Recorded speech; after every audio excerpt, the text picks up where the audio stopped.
Any upside that you see out of coal in the future? Like maybe not companies to invest in, but just the industry.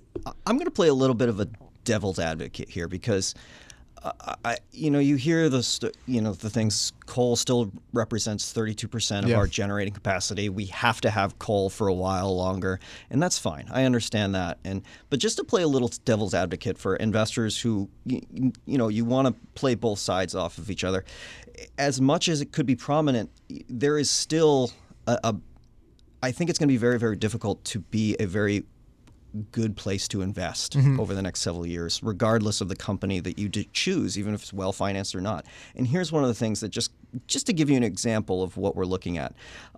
We've been talking about oil, this massive inventory overhang in oil. We've got so much that we don't know what to do with it. And it's going to take years for that amount of oil to clear. Which, if you break it down into consumption, is about 60 days worth of consumption in the United States. If you look at coal's inventory, basically how much is built up in inventory for utilities. If we ceased all production, this is what they could live off of. You could go for 200 days.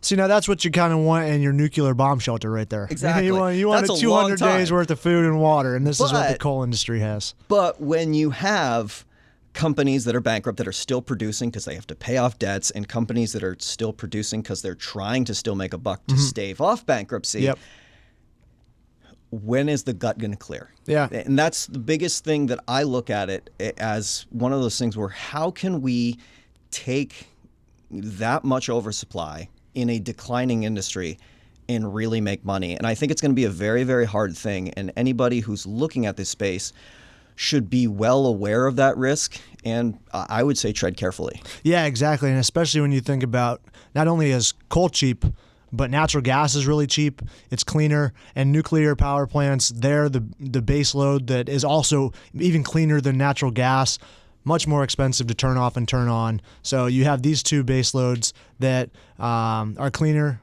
somewhat more efficient, and now you have this huge overhang of coal. So I'm wondering if they're going to start some negotiations together and be like, hey, maybe we should all maybe a miniature OPEC of coal producers in the U.S. Because I doubt one company in particular is going to be like, oh yeah, we'll just rely on. We're fine. Don't worry about it. We'll take care of it. That's guys. right. We'll reduce our production for everyone. Yeah, right. Yeah.